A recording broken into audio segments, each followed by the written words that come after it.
Hello, welcome to this webinar, making the most out of the new automation tools in Microsoft Dynamics 365 for finance operations, credit, and collection. That is quite a long title, and maybe the title is a little bit overambitious because 30 minutes is nowhere enough to do the things. This is Finn from AXcademy out of Copenhagen. I'm going to be here for 30 minutes, including answering whatever questions you might have at the end. If you have any questions during the webinar, please drop them in the chat. And Henny and Alison with me today will try their best to answer during the webinar. At the end, I'll come back and see if you have any questions. So from all over the world today, good to see you guys. I stay put here in Copenhagen. Government doesn't really want us to travel, but let's see if we can travel around in Dynamics 365. A lot of times when I do these webinars, we don't have enough time to go live in Dynamics 365. Today we've got a busy schedule, so let's just head for the things in here. The last thing we're going to do is the first thing on the agenda, the credit limit adjustments, where we'll have a look at the possibilities of doing that manually or automatically with the excellent new or newish features that has been happened to finance. Credit holds for sales orders, the 7+2 kind of things that we got in here, some of them kind of purely financial and some of them are working along with other things as well. We're going to start with the first thing on the agenda, which is the collection process automation, because that is the one that will keep you busy for a while, especially since there are no demo dates available yet. No wonder, it's just been added, I think, in this very version I installed on Monday, so I might still have a few surprises. The last available version was released just a few days ago, basically. So in that, I'm going to spend quite some time and making the most out of the new automation tools in here. What's on the menu today? I mentioned to you already, we're going to start from the last part, collection process automation, and then we'll work sort of backwards, perhaps, in the agenda.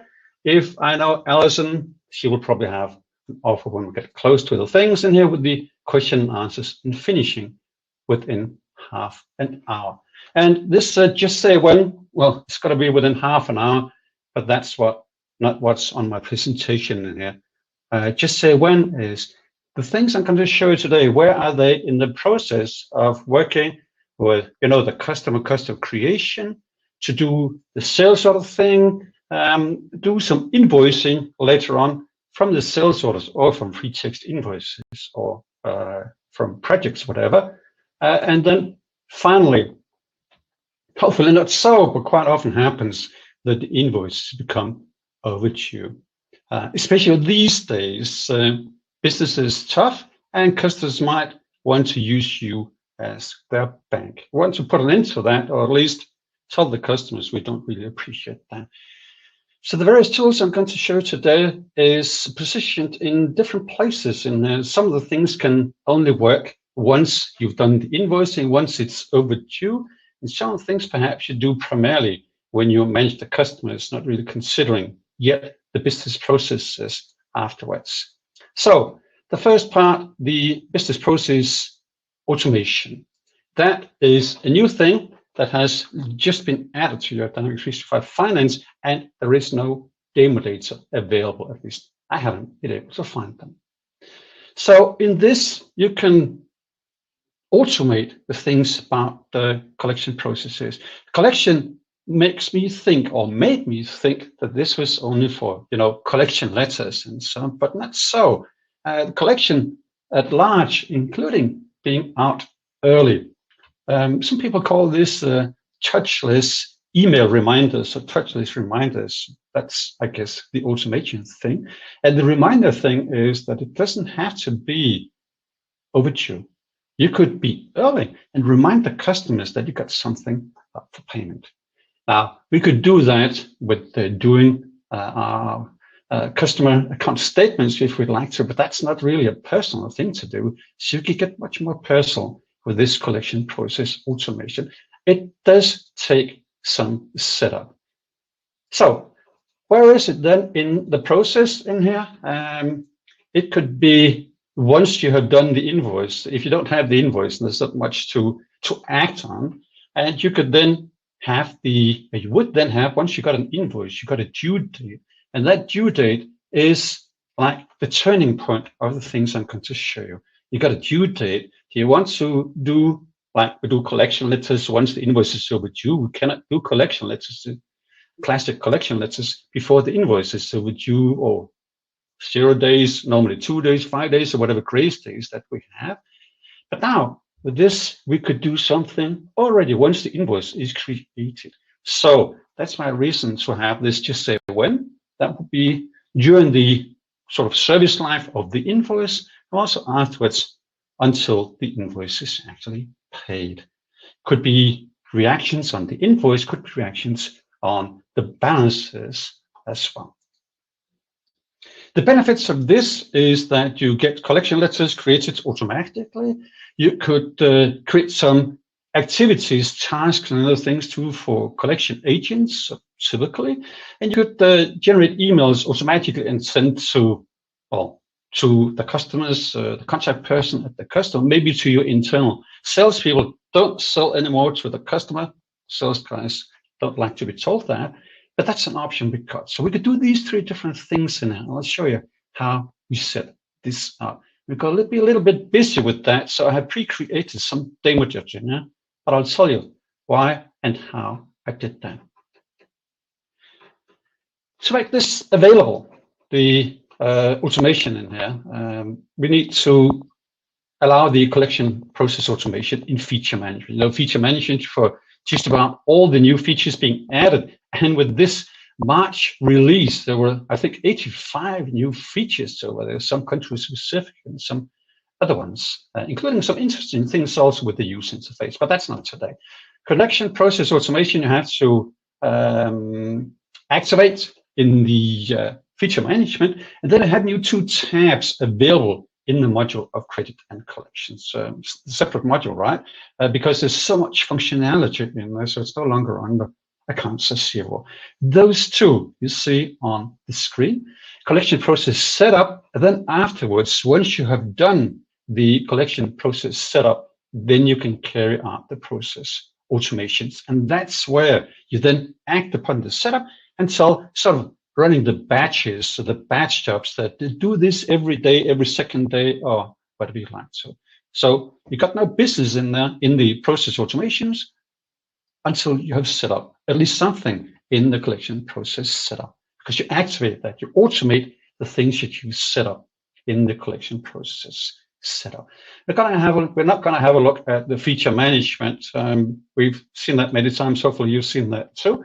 So we're just going to have a look at some of the things that we need to set up, and primarily the things about collection process automation. There are other things too. You'll find that in the nice documentation that Microsoft has done on Microsoft Docs. And if you care, would you join us for finance training perhaps in May or whatever? We're going to do it. So let me just show some of the setup in here in a live Dynamics 365. Might have fallen asleep due to all my talk, maybe you know the feeling, but let me see if I can wake it up. So taking you through some steps and then getting into my Dynamics 365, showing these things with the process hierarchy that defines which process will be used for the customers in the pool. Which pool would that be? That's the customer pool. We already know the customer pools from our credit and collections. You know, it's a query. It selects some customers that meet the criteria. And in this setup, it's mandatory to have a pool because that's going to be used for setting up in the hierarchy to which customers are you going to do a thing like this. So I selected the customers and then start setting up what's going to happen when the customers meet the criteria, like they are in this pool and the balance is more than 10,000 or the invoice is more than 10 days due or overdue. And then what? Let's have a look at the screen and come back to the presentation. So let me just bring in my Edge. I got a few tabs up and running in here, and the customer credit and collection workspace, you know about that. And perhaps you have seen already in the credit and collections module, you've seen some of the things in there as well. The new things that are on, because I've already done my feature management, on the right-hand side, collection process setup and the process automations. And the process automations requires that I have already done something in the collections process setup. So let's have a look at that. Out of the box, this does not have any data to it, so sorry for flashing my initials and so on in here. In this, you have something going on at the bottom. The first two are kind of always in here. The first two with the process hierarchy, which customers is this about, and then what are you going to do in the process details. Those two fast tabs are always in here. And then depending on what you select in the process details, what kind of action type you're going to do. If you're going to send an email, if you're going to create an activity, or if you're going to do a collection letter. Those are the three action types that we have. You will have different things at the bottom. No extra tabs if you do collection letter, 1 or 2 extra tabs depending on if you do activities or emails. So before I get to some of the initial setup, let me just show about this, that the screen changes depending on if I'm on my email. You can see there are 2 tabs in here to find the email, the content, depending on the language and other things too, as you could see. And then if I move on to activity, you can see there's only 1 tab in here to set up the activity template, kind of telling your colleagues what to do in case of this. Now with a collection letter, I give all the information in the line up here when I select this action type, so no extra things to be done. Well, there is, but no extra things to be done on the tabs in here. So 0, 1, or 2 tabs, depending on what I select in the action types. These action types are given by Microsoft, so I cannot create any additional ones. But of course, within those, I select what kind of email template would it be, which activity would it be, and directly in the line, which collection letter is it then? Number 1, number 2, number 3, number 5, and then 1 collection letter, you know, good old style with all the various step 1, 2, 3, 4, 5 on a single collection letter. And then I guess a lot of the things in here are kind of obvious. In the hierarchy at the top, I define to which customers are going to do things. There's one thing I'd like to point out, that when you select these hierarchies, that is just like hierarchies we've got in other places. Sometimes it's not numbered, like, when we set up the table group all stuff, like in posting profiles. And then here, since it's not so obvious, it's numbered with hierarchy number 1, 2, and so on. That's just to tell you to start from the top. And then when the customer meets the criteria in the pool ID, remember that was a mandatory setup, when it meets the criteria in here, then it stops and then looks into the process details for that particular collections process name. See, this line up here has multiple process details to it. And if I move on to number 1, well, I didn't really get to that, not yet. So there's nothing defined in here yet. Who would these process details then be for? That would then be for all the customers not up here in this one right now. This would be for these ones that will take this action. If you then want to continue and do that for those as well as some other ones, we could do that in here too. Now, if I had, by mistake, of course, created a hierarchy number 1 with all, then I might get a message on this screen. But you could try that out yourself and see what would happen. Now, in this, there are things like quiet days, which is, for those of you who are familiar with the collection letter sequence, is a number of days that has to pass by between each of the actions. So basically, once one thing has happened, you don't the next day or the next day or the next day, you perhaps want to do the emails or ask the whole collection agents to call the customer once again. So even though you run the batch job, the processing, the automation every day, if you already done something about this, leave the collection agent alone for quiet days, 5 days up here. So the number of days between the actions is pretty similar to the collection letter sequence that you set up with collection letters 1 or 2 or whatever, where we set up the days on the right-hand side. Let me just create a new in here so you can see the options in here. Exclude from process has another option than just the input. It's got a balance thing in here as well. So I'm not going to complete this. It's just going to select something in there and do my number 3, and I can have another customer pool over here, of course, where you can create whatever you like to. Select the quiet days to be leave the customer alone, whatever, and then select that the customer agent balances less than. And that leads me to remind you that the customer agent balances are not updated automatically. You need to set up a batch job for that.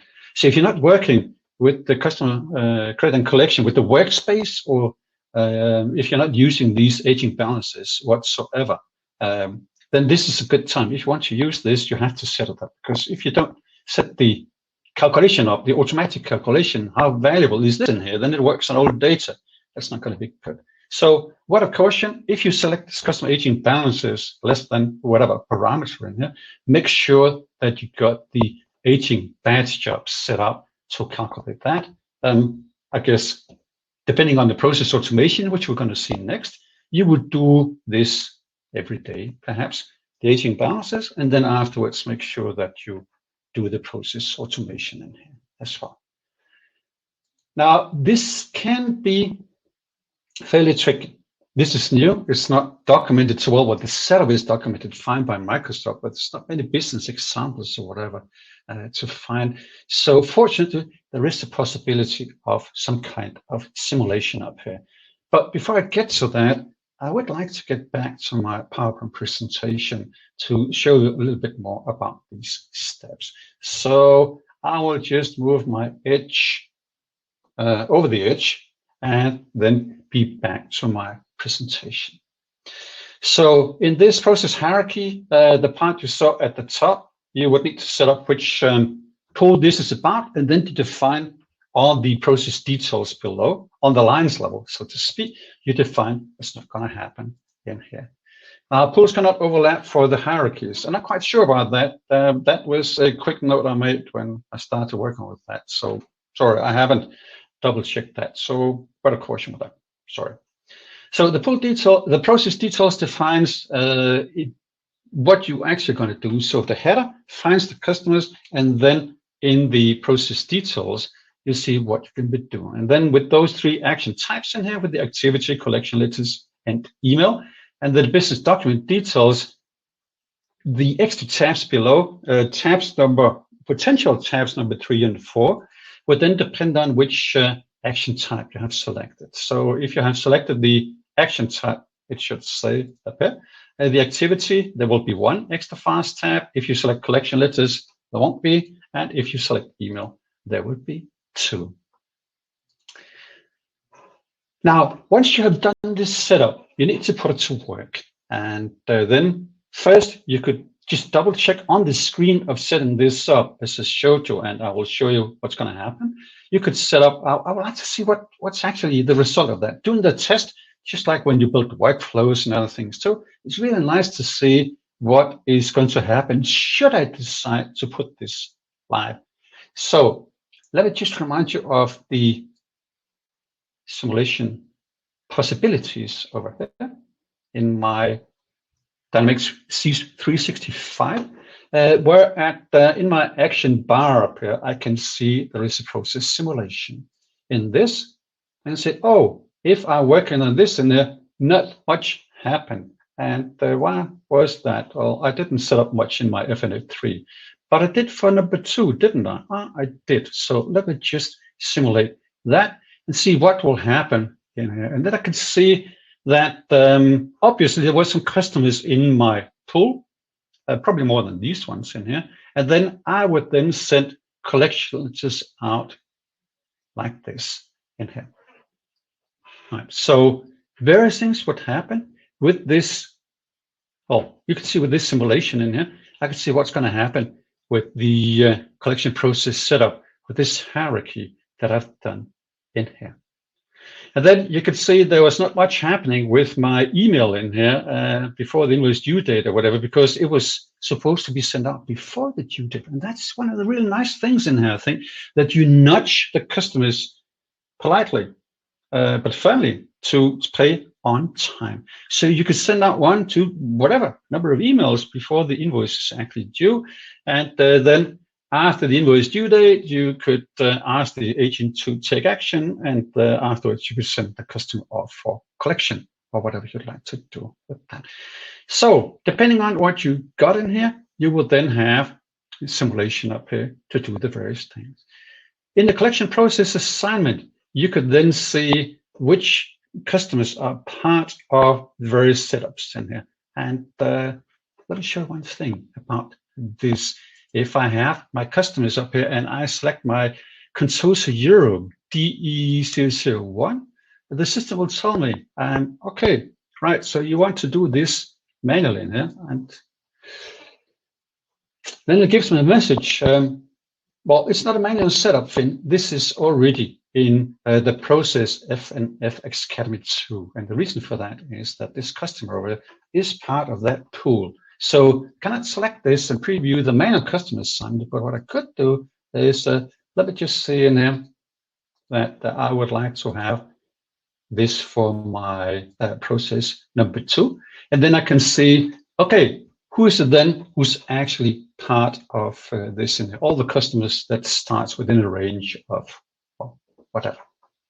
So I got some possibilities of doing simulations in here. And when this is as new as it is, when there's not much documentation around, but what it is pretty good. It's nice to have these simulation possibilities to see what is eventually going to happen, to see which processes are assigned to which customers in here. And then once I've done the thing, then I could see the collection process history. Now, there's lots of things, time is running, right? I would like to move on a little bit to show the setup of the process automations in here.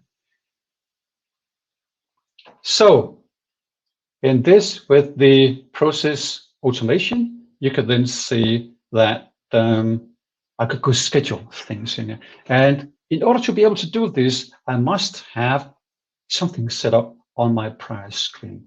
So in these ones in here, if I want to create some new things, I will have some from the prior screen.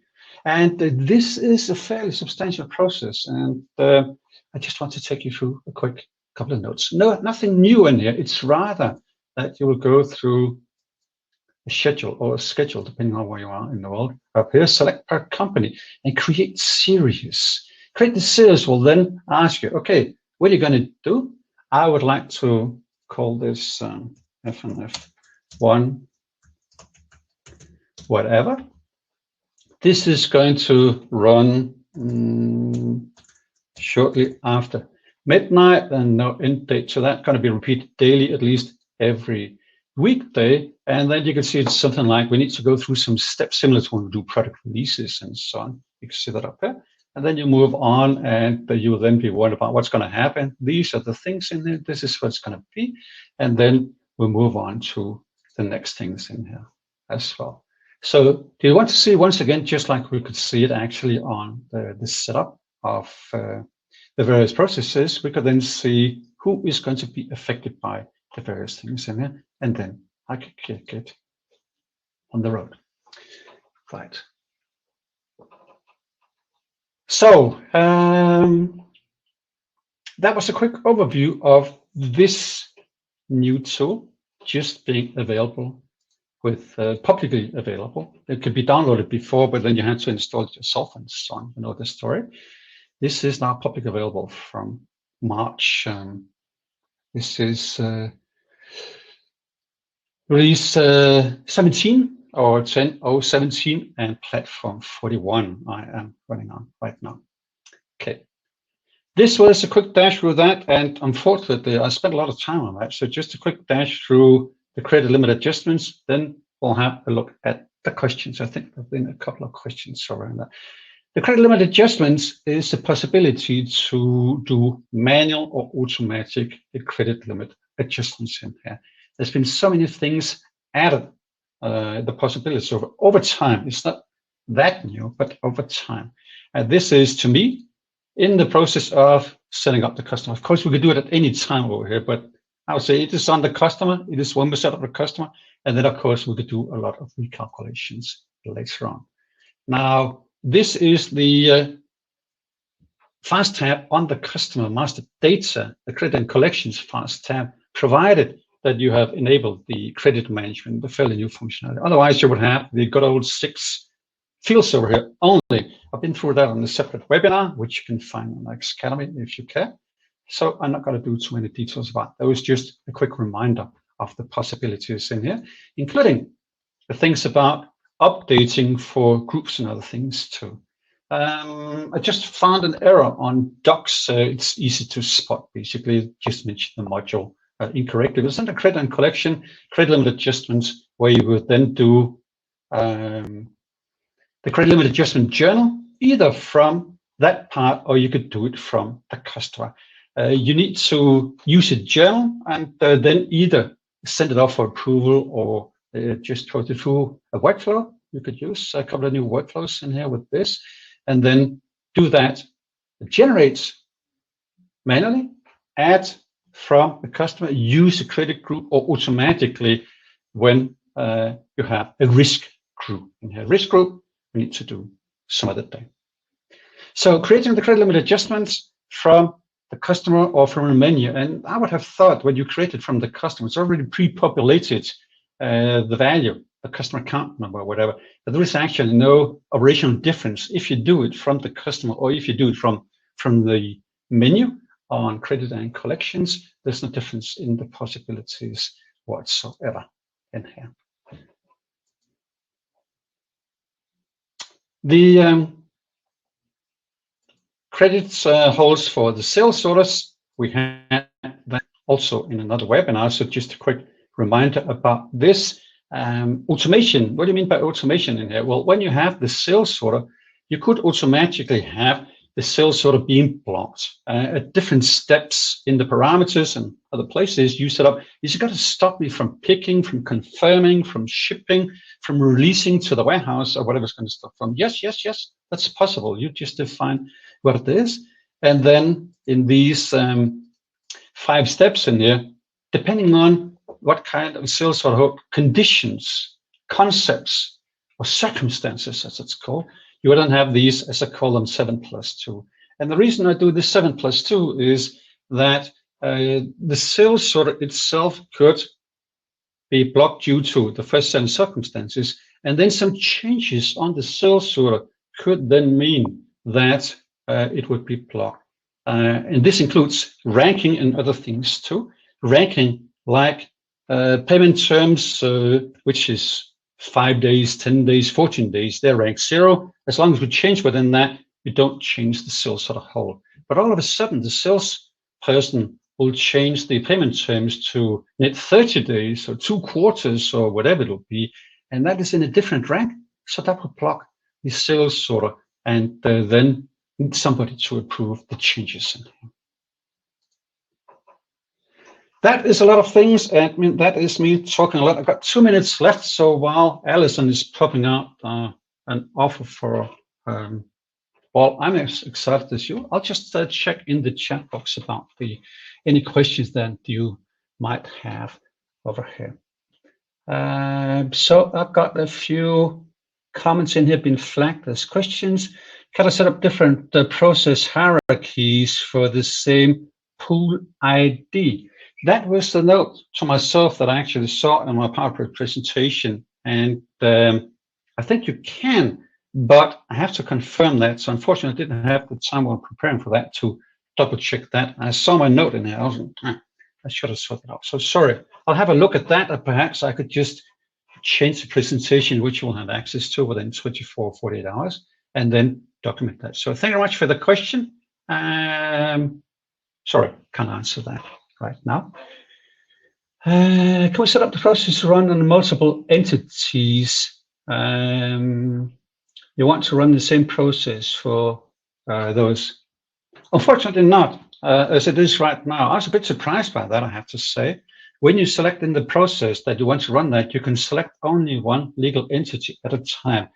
And I think that's an omission, to be honest, on that. I made notes to Microsoft about that. Maybe you could do the same thing, because we got so many good things about enterprise-wide functionality, and that is really a pity that we do not have the opportunity to select multiple legal entities in here. So sorry, the answer right now is no, and hopefully it will change soon. This was the first time that this functionality was out. So as always, I guess Microsoft's learning a few things. So that was missed. So you would need to set that up across. And I think that's really a pity. When people got 100 or 1,000 legal entities, they would set that up in here. Recording will be available as usual. You'll get an email about that, so it'll be ready for replay and so on. And it'll be sent out, as some of you have been told already. We'll have this sent out within 24 or 48 hours, just like to the presentation. Right.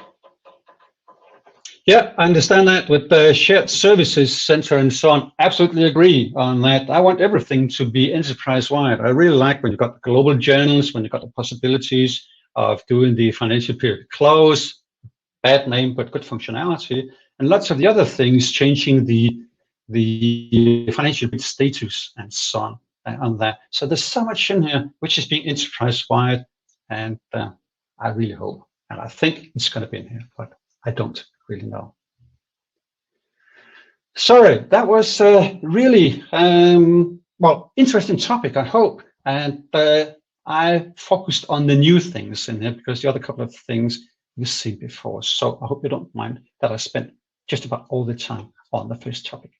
Well, thank you very much for being here today.